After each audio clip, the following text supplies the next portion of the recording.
Test for alcohol में Lucas reagent are used for distinguish of alcohol.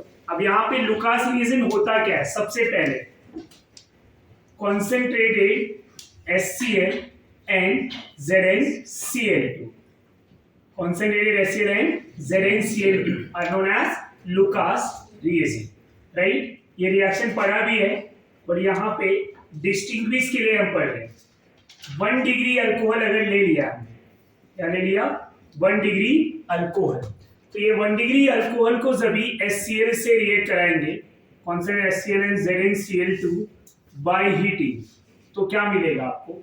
RCH2Cl plus क्या मिल जाएगा? H2O। यहाँ पे व्हाइट प्रेसिपिटेट मिलेगा। ये प्रेसिपिटेट कितने टाइम पे मिलता है, ये इंपॉर्टेंट है आपके लिए। ये प्रेसिपिटेट आफ्टर 30 मिनट। कितने मिनट में? After 30 minute. आफ्टर 30 मिनट में ये जो व्हाइट प्रेसिपिटेट मिल रहा है, ये क्या इंडिकेट करेगा कि अल्कोहल का नेचर क्या है? Primary. 1 degree alcohol, primary alcohol with Lucas reagent gives white precipitate after 30 minutes. अगर यहीं पे अल्कोहल 2 डिग्री हो, क्या हो? 2 डिग्री, HCl के साथ रिएक्ट करा दूं ZnCl2 बाय हीटिंग, तो ये OH और H2O निकल जाएगा, RCHR और यहाँ पे Cl आ जाएगा। अब ये भी व्हाइट प्रेसिपिटेट बनाएगा। व्हाइट प्रेसिपिटेट समझ में आ रहा है? In between 10 to 15 minute. कितने टाइम में? 10 to 15 मिनट। 3 डिग्री अल्कोहल की बात करें अगर हम, 3 degree alcohol with Lucas reagent concentrated HCl ZnCl2 by heating, क्या मिल जाएगा? White precipitate. पर ये जो व्हाइट प्रेसिपिटेट मिलेगा स्टूडेंट, ये कभी मिलेगा? Instant precipitate. तो ये जो प्रेसिपिटेट मिल रहा है, यही बताएगा कि रिएक्शंस का स्पीड कितना है, मतलब कौन तेजी से रिएक्ट कर रहा है। 1 डिग्री के लिए 30 मिनट लग रहा है, 2 डिग्री के लिए 10 to 15 मिनट लग रहा है, और 3 डिग्री के लिए क्या मिल रहा है? Instant precipitate. तो यहीं पे आप लिख सकते हैं डिग्री ऑफ अल्कोहल की रिएक्टिविटी। तो रिएक्टिविटी ऑर्डर भी हम यहीं पे लिख सकते हैं। Reactivity of alcohol 3 to 1, 3 degree, 2 degree, 1 degree. So how will you distinguish degree of alcohol? तो 1 degree alcohol with Lucas reagent give white precipitate या टर्बिडिटी प्रोडक्ट। व्हाइट प्रेसिपिटेट लिखा रहेगा या तो टर्बिड प्रोडक्ट। समझ में आ रहा है? तो व्हाइट टर्बिडिटी मिलेगा यहाँ पे आफ्टर 30 मिनट्स। 2 डिग्री में क्या मिलेगा? 10 to 15। 3 डिग्री में क्या मिलेगा? Instant precipitate. ये पहला रिएजेंट था। जो दूसरा रिएजेंट है, वो रिएजेंट है विक्टर मेयर टेस्ट। क्या है? Victor Meyer test. पहला लुकास रिएजेंट, दूसरा विक्टर मेयर टेस्ट। अब ये विक्टर मेयर टेस्ट होता क्या है? ये अल्कोहल को डिस्टिंग्विश करने के लिए यूज किया जाता है। किसके लिए? अल्कोहल को डिस्टिंग्विश। तो distinguish of alcohol by using Victor Meyer test, इसमें स्टेप बाय स्टेप रिएक्शंस की बात होगी। पहले 1 डिग्री अल्कोहल लेंगे, RCH2OH। क्या लेंगे? RCH2OH। जब इसको PI3 से रिएक्ट कराएंगे, किससे रिएक्ट कराएंगे? PI3 से। तो PI3 से रिएक्ट कराएंगे ना, ये PI3 आएगा कहां से? P4 plus I2। तो यहां पे ये जो OH है कन्वर्ट हो जाएगा I में। तो प्रोडक्ट क्या मिला? RCH2I।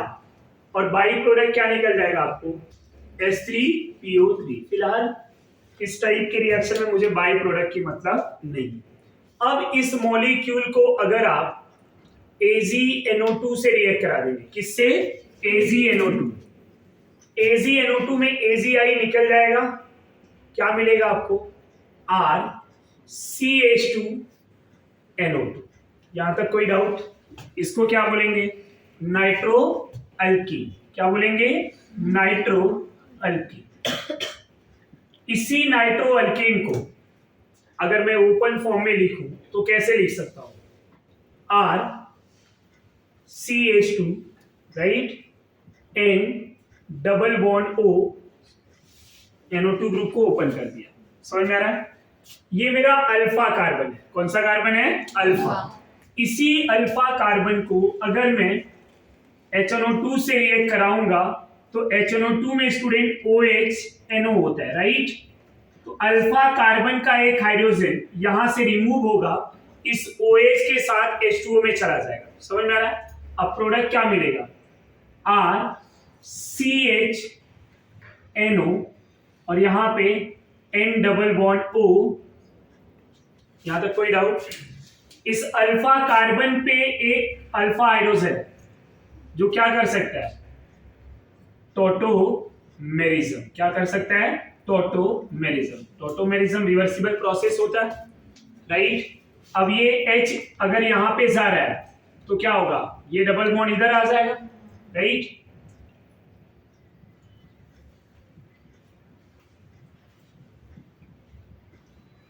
OH और यहां क्या मिल गया? यहां पे मेरा O हो जाएगा। ये समझ में आ रहा है? अब ये जो कलर है, ये कलर होता है ब्लू कलर। कौन सा कलर? ब्लू। अब इसी को अगर मैं अल्कली मतलब बेस, NaOH में डिसॉल्व कर दूं, किसमें? NaOH। तो इसका OH और इसका H, ये H+ दे सकता है, H+ दे सकता है, तो OH और H, H2O निकल गया। क्या मिल जाएगा आपको? RCNO डबल बॉन्ड NONA और इधर क्या मिल जाएगा? ये जो कलर मिला है, कौन सा कलर है? Red colour. अब 1 डिग्री अल्कोहल पहले ब्लू कलर बनाता है आफ्टर रिएक्शन विद HNO2। फिर वो ब्लू कलर जो है अल्कली में डिसॉल्व होने पे किसमें कन्वर्ट हो जा रहा है? Red colour. समझ में आ रहा है? तो अल्कली मतलब बेस में डिसॉल्व करने पे ये कौन सा कलर बना ले रहा है? Red colour. तो 1 degree alcohol by using Victor-Meyer test converted into red color। किसमें कन्वर्ट हो रहा है? रेड। 1 डिग्री अल्कोहल विक्टर-मेयर में कौन सा कलर देगा? Red colour. अब 2 डिग्री की अगर यहीं पे बात करें, 2 डिग्री कैसा होगा? RCH ROH। ये समझ में आ रहा है? ये 2 डिग्री अल्कोहल है, इसको भी सेम रिएक्शन कराएंगे, ये सेम रिएक्शन कराएंगे, Pi3 P4 plus I2, right? क्या हो जाएगा? RCHR, इधर क्या आएगा? I। रिएक्शन जो ऊपर हुआ है वही सेम टू सेम यहाँ पे रिपीट होगा, खाली यहाँ पे क्या था? डिग्री ऑफ अल्कोहल 1 डिग्री, यहाँ पे 2 डिग्री। अब नेक्स्ट स्टेप में क्या करेंगे?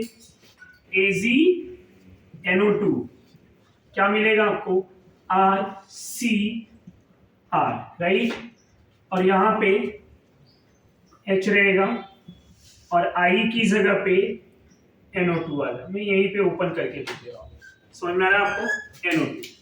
अब अगर यहीं पे स्टूडेंट आपको रिएक्शन कराना हो HNO2 से तो क्या हो जाएगा? HNO2 मतलब OH और NO, यहाँ पे एक अल्फा हाइड्रोजन है, इसका H और इसका OH, H2O निकल जाएगा। प्रोडक्ट क्या मिलेगा आपको? RCNO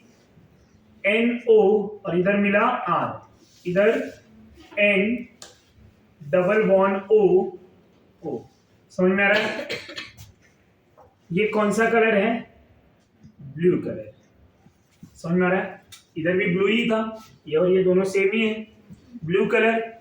बट क्या इसको आप अल्कली में डिसॉल्व कर सकते हैं NaOH में? नहीं। टॉटोमेरिज्म ही नहीं होगा तो ये डिसॉल्व ही नहीं होगा। क्या कोई एसिडिक हाइड्रोजन है? नहीं। यहाँ पे टॉटोमेरिज्म से एसिडिक हाइड्रोजन मिला था, हमने पढ़ा था, याद है? Nitro AC nitro acidic hydrogen है यहाँ पे। यहाँ पे टॉटोमेरिज्म ही नहीं हो रहा है।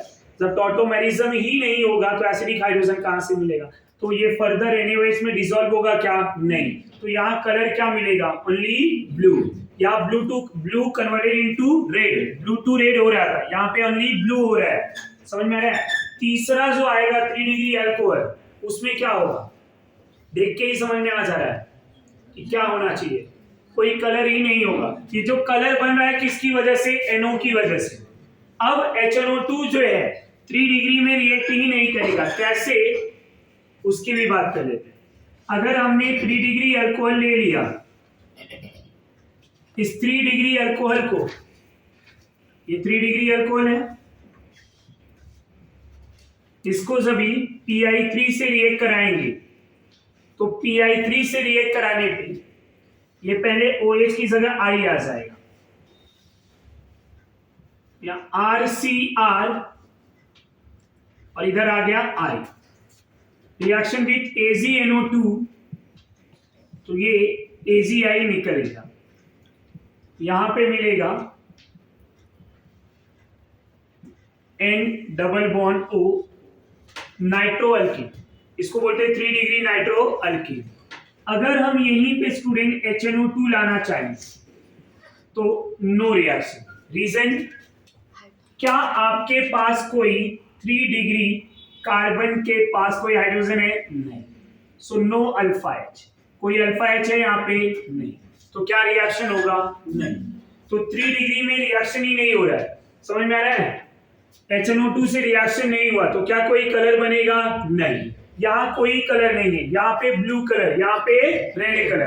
तो 1 degree alcohol, 1 degree alcohol reaction in a Victor Meyer test. जब विक्टर मेयर टेस्ट की बात करेंगे तो विक्टर मेयर टेस्ट है क्या?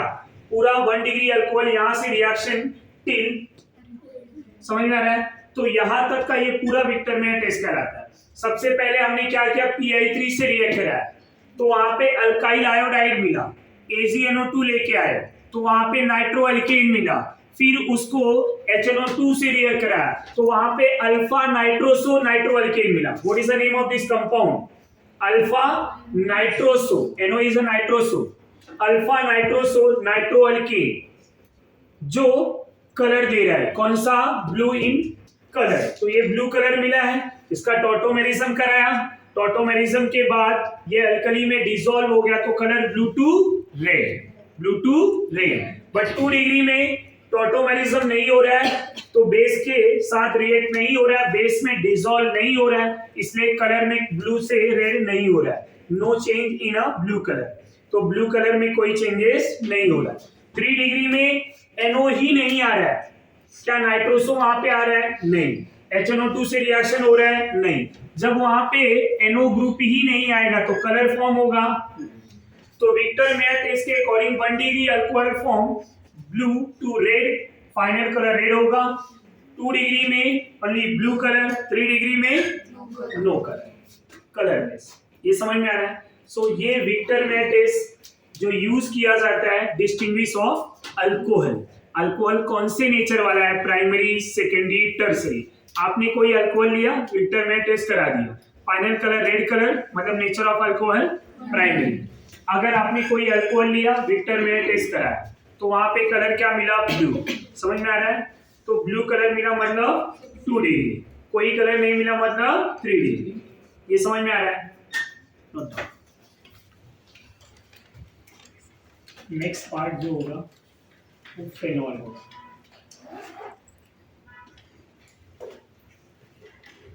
नेक्स्ट पार्ट जो होगा वो phenol. Okay, after alcohol phenol. अब फेनॉल क्या होता है? सबसे पहले phenol is also known as carbolic acid. Carbolic acid, phenol को ही कार्बोलिक एसिड भी बोलते हैं। समझ में आ रहा है? सिंपलेस्ट फेनॉल की अगर बात करो, सबसे सिंपल फेनॉल, तो बेंजीन रिंग पे OH ग्रुप आ जाएगा, ये सबसे सिंपलेस्ट फेनॉल है, राइट? इसको ही फेनॉल बोलते हैं। फेनॉल को और क्या बोल सकते हैं? Aromatic alcohol, OH group aromatic है, ये बेंजीन एरोमेटिक है, तो इसको क्या बोल सकते हैं आप? Aromatic alcohol. समझ में आ रहा है? तो phenol is also known as aromatic alcohol, carbolic acid, ये सब।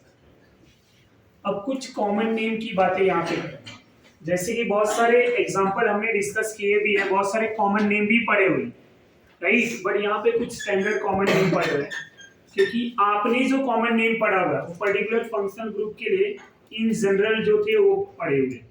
अब यहाँ पे फेनॉल पे अगर CH3 ग्रुप अटैच हो जाता है फिनॉल रिंग पे ये फिनॉल है, राइट। अब CH3 ग्रुप अटैच हो जाता है, CH3 आ गया तो इसी को बोलते हैं क्रिसॉल। क्या बोलेंगे? क्रिसॉल। अब ये कॉमन नेम में आएगा क्रिसॉल। पोजीशन क्या है इसका? ऑर्थो, तो क्या लिखेंगे? ऑर्थो क्रिसॉल। समझ में आ रहा है? अब मेटा पैरा लिखने की जरूरत नहीं है, एक समझ में आ गया। अब हमें ये समझ में आ जाएगा कि मेटा क्रिसॉल क्या होगा और पैरा क्रिसॉल क्या होगा। ये समझ में आ रहा है आपको?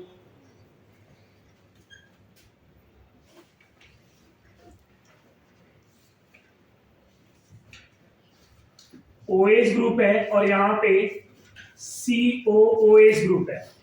समझ में आ रहा है? तो इनके नेम में स्टैंडर्ड नेम है ये सैलिसिलिक एसिड। सैलिसिलिक एसिड, इसको सैलिसाइक्लिक भी पढ़ सकते हैं, पर ये सैलिसिलिक पढ़ा जाता है। OH ग्रुप CHO है, इसको सैलिसिल एल्डिहाइड बोलेंगे। क्या बोलेंगे? Salicyl aldehyde. ये समझ में आ रहा है? दूसरा, एक फ्लेवरिंग रिएजेंट भी होता है, फ्लेवरिंग रिएजेंट। समझ में आ रहा है? अगर मेरा OH है, यहाँ पे OCH3 आ गया और पैरा पोजीशन पे CHO आ गया, जरा ध्यान दीजिए। OH के पैरा पे CHO है और ऑर्थो पे OCH3 है, तो नेम में आता है वैनिलीन। क्या आता है? वैनिलीन। समझ में आ रहा है? तो वैनिलीन, वैनिला फ्लेवर। समझ में आ रहा है आपको? तो ये फ्लेवरिंग एजेंट का काम करता है। किसका काम करता है? Flavouring agent. एक और मॉलिक्यूल है जो काफी फेमस है,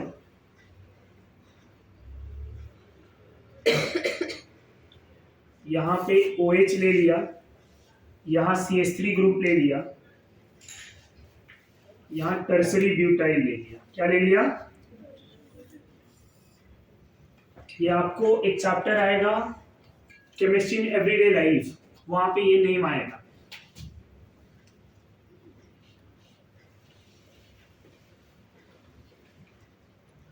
समझ में आ रहा है? इसको BHT बोला जाता है, BHT। What is the full form of BHT? Butylated hydroxy toluene. Butylated hydroxy toluene. समझ में आ रहा है? ये BHT है। और इसको और कैसे लिख सकते हैं?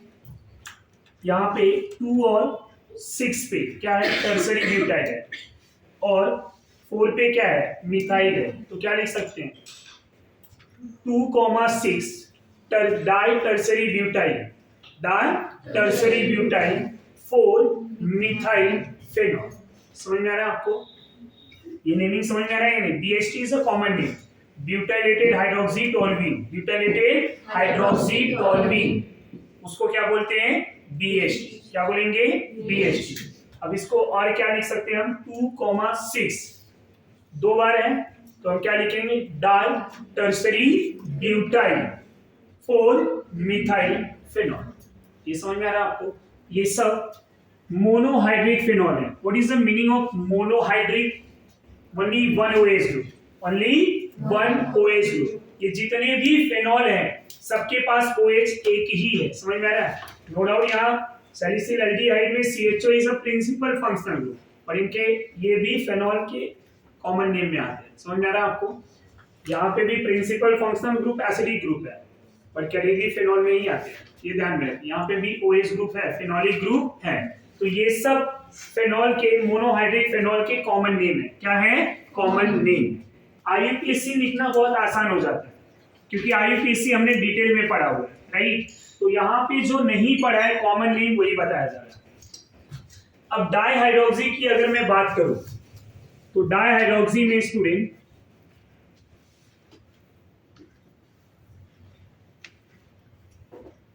OH 1-2 पोजीशन पे आ गए। कहां पे आ गए? 1-2 पे।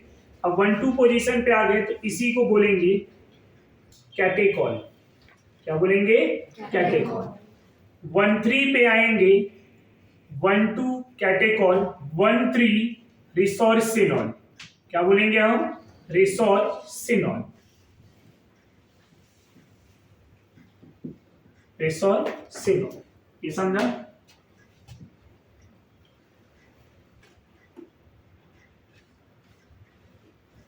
वन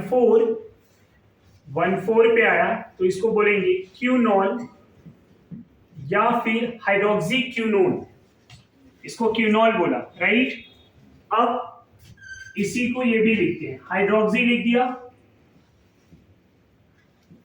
क्यूनोन भी लिखते हैं, हाइड्रोक्सी क्यूनोन। क्यूनोन पता है आपको, जब डबल बॉन्ड हो आता है तो हाइड्रोक्सी क्यूनोन मतलब वहां पे हाइड्रोजन भी, तो हाइड्रोक्सी क्यूनोन। ट्राईहाइड्रिक फिनॉल की अगर मैं बात करूं, ट्राईहाइड्रिक मतलब 3 OH ग्रुप आएंगे, कितने आएंगे? 3। तो अगर 1 2 3 पोजीशन पे आ गए तो इसको बोला जाएगा पायरोगैनॉल। क्या बोलेंगे? पायरोगैनॉल। 1 2 3 पे ट्राईहाइड्रिक फिनॉल में 1 2 3 पोजीशन है, तो क्या लिखेंगे हम? पायरोगैनॉल। 1 2 4 लिख दिया तो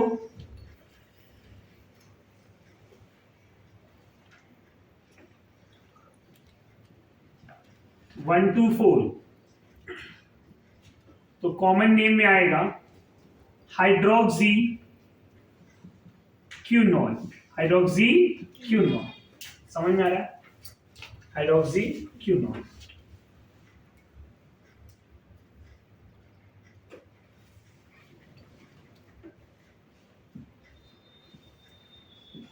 वन 3 5 आ गया तो नेमिंग में आएगा फ्लोरोग्लिसिनॉल। फ्लोरोग्लिसिनॉल ये इनके कॉमन नेम, पायरोगैनॉल, फ्लोरोग्लिसिनॉल, हाइड्रोक्सी क्यूनॉल, ये कॉमन नेम है किसके? ये monohydric phenol, dihydric phenol, trihydric phenol. यहाँ तक कोई डाउट है, कोई कंफ्यूजन है तो बोलिए। ये सब समझ में आ रहा है?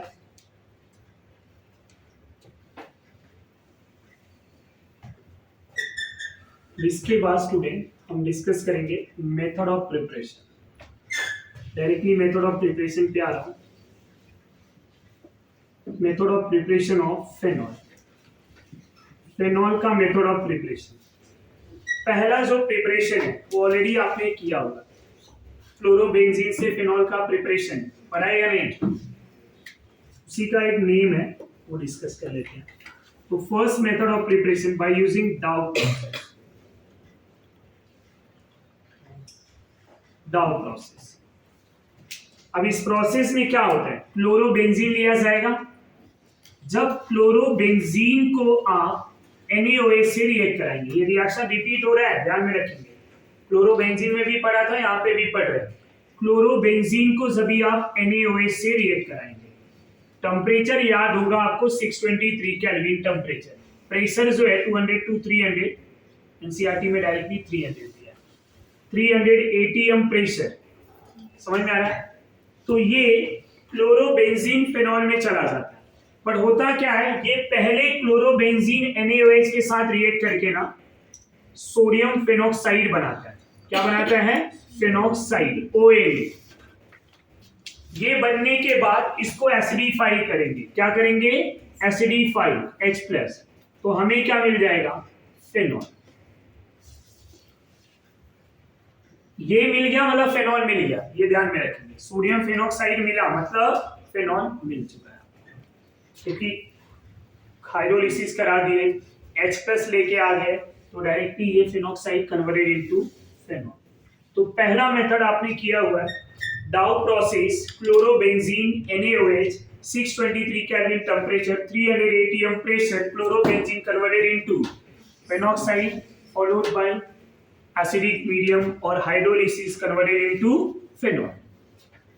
दूसरा method,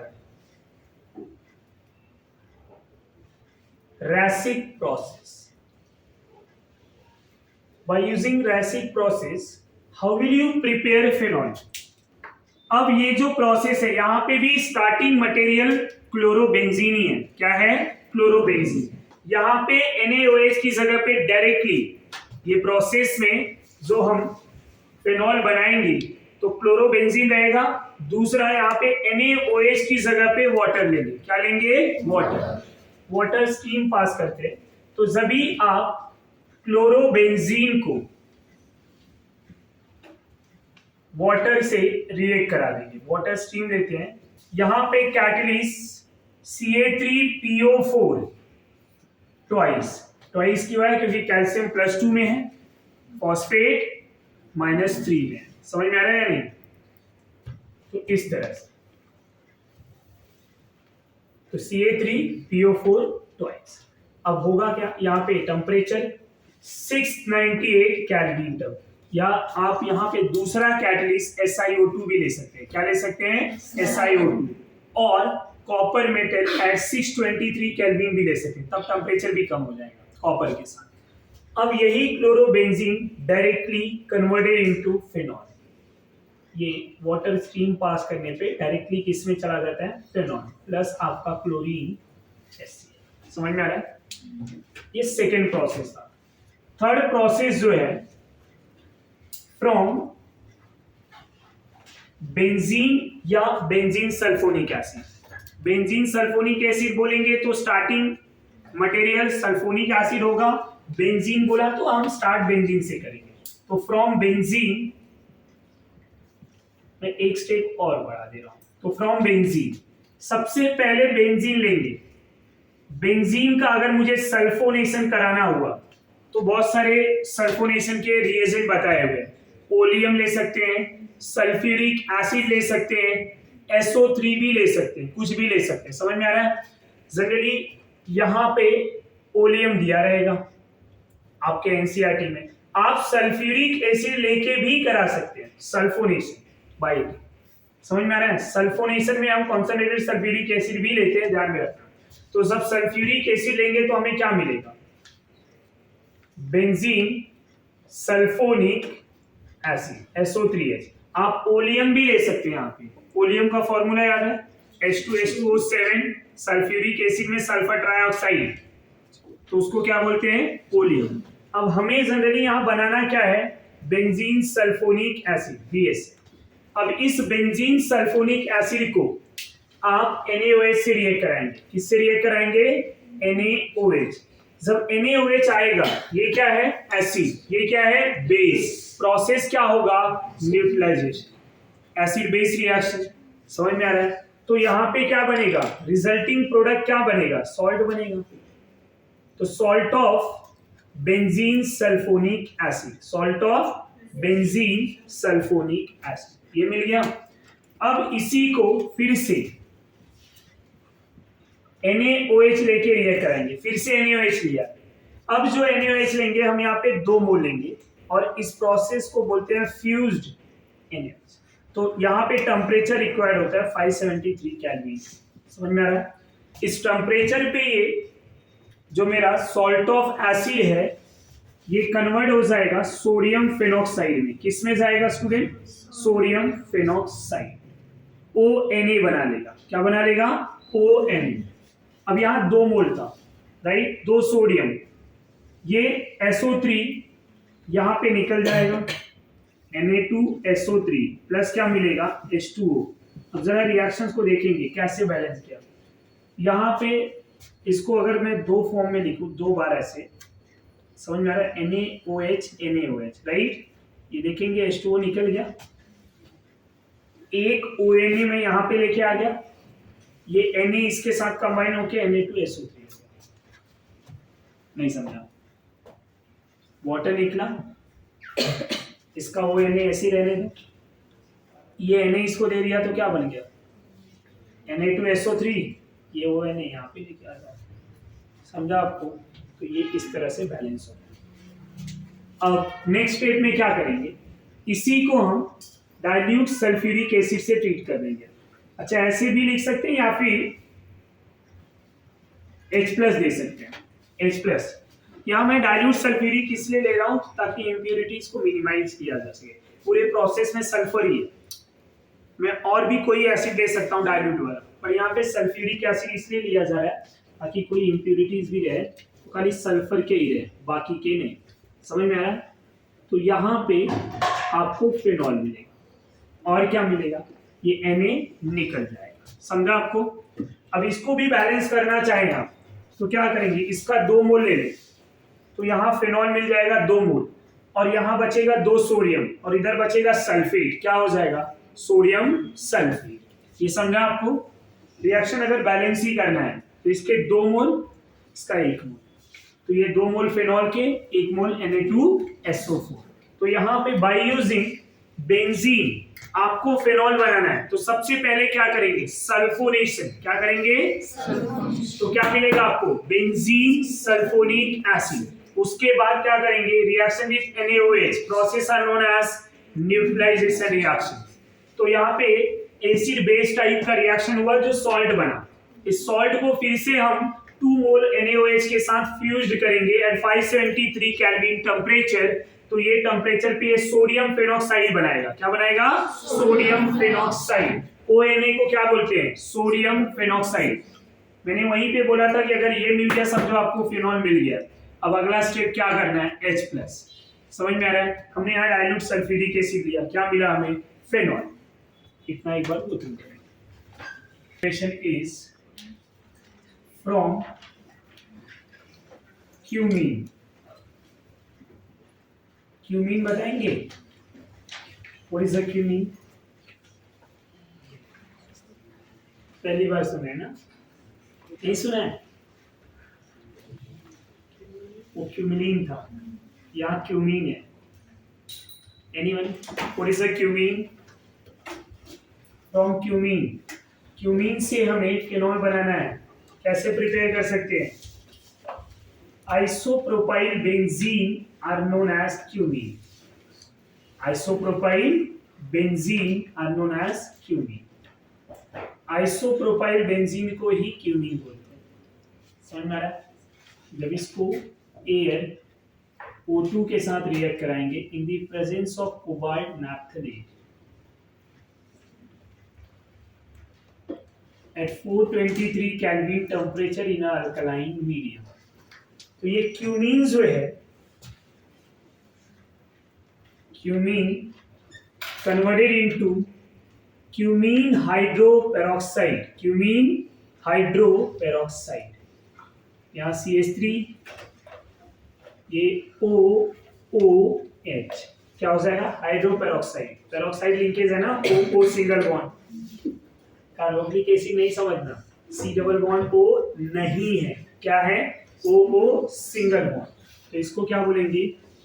cumene hydroperoxide. So cumene hydroperoxide को अगर हम H+ से या डाइल्यूट सल्फ्यूरिक एसिड से जब रिएक्ट कराएंगे तो ये क्या हो जाएगा? फेनॉल बना लेगा। क्या बना लेगा? फेनॉल। फेनॉल मिलेगा आपको, और मिलेगा एसीटोन। समझ में आ रहा है? बढ़िए, सेकेंड स्टेप से थर्ड स्टेप, ये जो मेरा सेकेंड स्टेप का प्रोडक्ट है, ये स्टेप से ये जो फेनॉल मिला हुआ है, ये कैसे मिला हुआ है जरा उसको हम समझेंगे।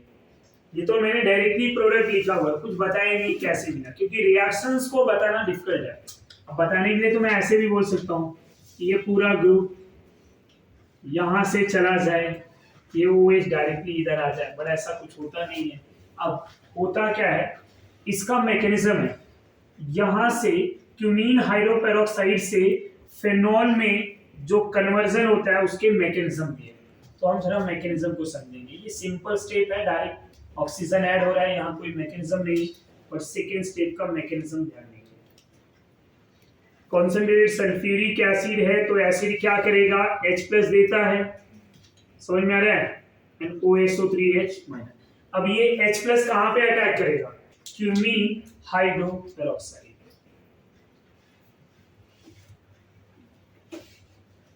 सबसे पहले ये CH3OOH, ऑक्सीजन का लोन पेयर, इधर H+ है, क्या होगा? लोन पेयर H+ के ऊपर अटैक करेगा। जैसे ही H+ के ऊपर अटैक किया,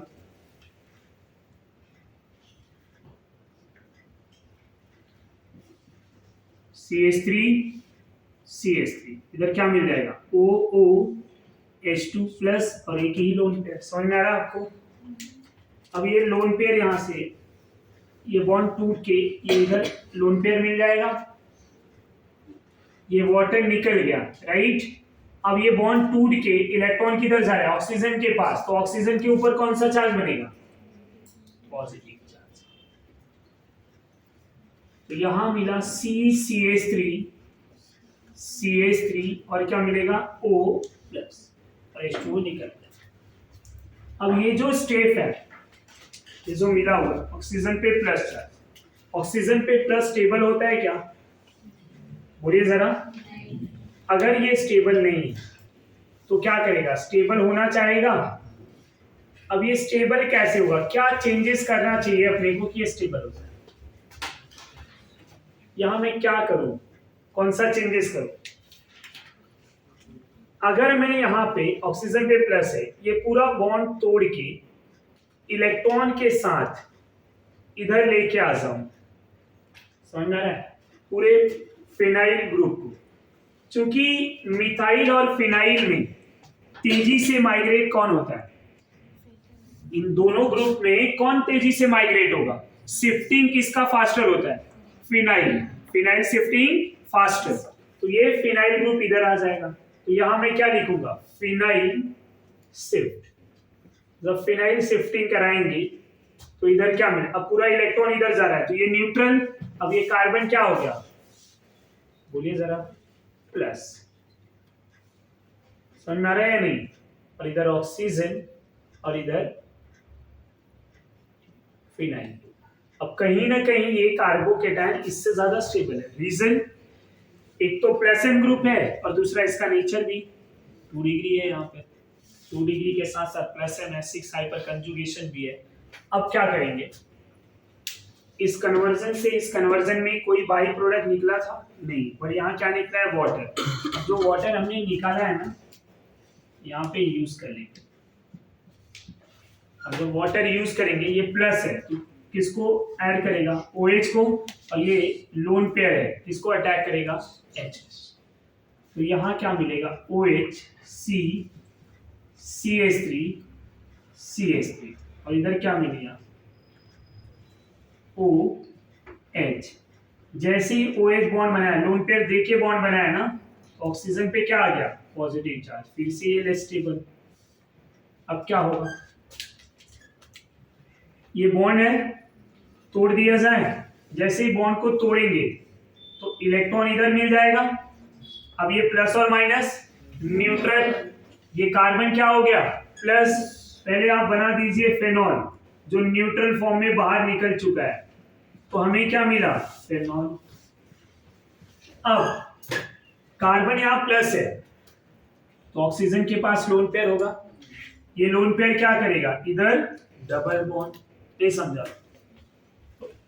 वैसे तो मैं यहीं पे बता दूं, चाहिए तो यहीं पे डिस्कस भी कर सकते, जरा ध्यान दीजिए। जैसे लोन पेयर उधर गया तो ये OH का बॉन्ड है, अब ऑक्सीजन, ये लोन पेयर डोनेट करके यहाँ पे आपस में डबल बॉन्ड बना लिए, तो ऑक्सीजन कैरी पॉजिटिव चार्ज। जैसे ही ऑक्सीजन प्लस होगा क्या करेगा, H प्लस निकल जाएगा। तो जो एसिड कैटलिस्ट स्टेप 1 में आपने यूज किया था वो क्या हो गया, अभी रीजनरेट हो गया। नहीं समझा, ये पॉइंट क्लियर हो रहा है या नहीं। पहले ये बॉन्ड टूटा, ये माइनस और ये प्लस, अब ये माइनस प्लस न्यूट्रल फेनॉल मिल गया। कार्बन प्लस जैसे ही हुआ, लोन पेयर इधर देके डबल बॉन्ड, अब ये जो प्लस था और इलेक्ट्रॉन लिया तो माइनस, प्लस और माइनस न्यूट्रल। अब प्लस कहां पे बनेगा, ऑक्सीजन पे, और ऑक्सीजन पे जैसे ही प्लस बना H प्लस निकल जाएगा, और आपको बाई प्रोडक्ट क्या मिला, एसीटोन। क्या मिला, एसीटोन। समझ में आ रहा है। ये जो मेथड है प्रिपरेशन का फ्रॉम क्यूमीन, यही आपका इंडस्ट्रियल मेथड है। कौन सा मेथड है, इंडस्ट्रियल और commercial method of preparation of phenol. Reason is यहां एसीटोन मिल रहा है, and acetone is a by product which are valuable. समझ में आ रहा है, ये भी आप यूज कर सकते हैं ना, यहाँ जो बाई प्रोडक्ट मिल रहा है उसका भी हमारा बहुत ज्यादा एप्लीकेशन है। तो इसके लिए ये जो टेक्निक है फ्रॉम क्यूमीन टू फेनॉल, ये कॉमर्शियल मेथड ऑफ प्रिपरेशन पे यूज किया जाता है। तो अगर आपसे क्वेश्चन ये पूछा जाए कि which process is a commercial method of preparation of phenol, then from cumene, answer क्या हो जाएगा, क्यूमीन। रीजन, क्योंकि वहां पे फेनॉल और एसीटोन दोनों मिल रहे हैं। ये समझ में आ रहा है या नहीं। And acetone is a valuable by product. इसके बहुत सारे वाइड एप्लीकेशन है, समझ में आ रहा है आपको? तो ये इसलिए आपका इंपॉर्टेंट मेथड माना जाता है। The fifth method is from aniline. ये तो ना भी पढ़ाऊं तो भी आपको पता ही रहेगा। From aniline how will you prepare phenol? सबसे पहले एनिलीन ले लिया, एनिलीन को हम किससे रिएक्ट करा दें? HNO2 से। जैसे HNO2 आया तो क्या मिलेगा? डाइजोनियम। क्या मिल जाएगा? अब ये HNO2 आया स्टूडेंट, तो यहाँ क्या लिखेंगे? NaNO2 plus 2HCl। यहाँ पे टेम्परेचर 273 टू 278 केल्विन। कभी कभी ना डिग्री में भी दिया रहेगा, ध्यान रखिए, 0 to 5 डिग्री। अब ये बनेगा क्या? इतनी बार ये रिएक्शन पढ़ाया हूं कि डायरेक्टली आंसर लिख दे रहा हूं। N2 plus Cl minus plus क्या मिल जाएगा? H2O। इसको क्या बोलते हैं? BDC, benzene diazonium chloride. Benzene diazonium chloride. अब इसी BDC को अगर हम डाइल्यूट सल्फ्यूरिक एसिड के साथ ट्रीट कर दें विथ वाटर मॉलिक्यूल, तो वाटर का H HCl निकाल देगा, N2 निकल जाएगा, और वाटर का OH क्या करेगा? बेंजीन के साथ फिनॉल बना लेगा। समझ में आ रहा है या नहीं? तो यहां पे भी फिनॉल मिल रहा है। So there are 5 methods of preparation for phenol. First one is Dow process. Second one is Raschig process. Third one is from benzene. Benzene से सल्फोनेशन करा के benzene sulphonic acid. And the fourth one is cumene. Cumene वाला process जो है वो commercial method of preparation है। क्या है? Commercial method of preparation. अगर आपको large amount of phenol prepare करना है तो आप कौन सा टेक्निक यूज करेंगे? From cumene. And the fifth one is from aniline. तो ये 5 मेथड ऑफ प्रिपरेशन है फिनॉल के लिए, पांचों हम रेफर करेंगे।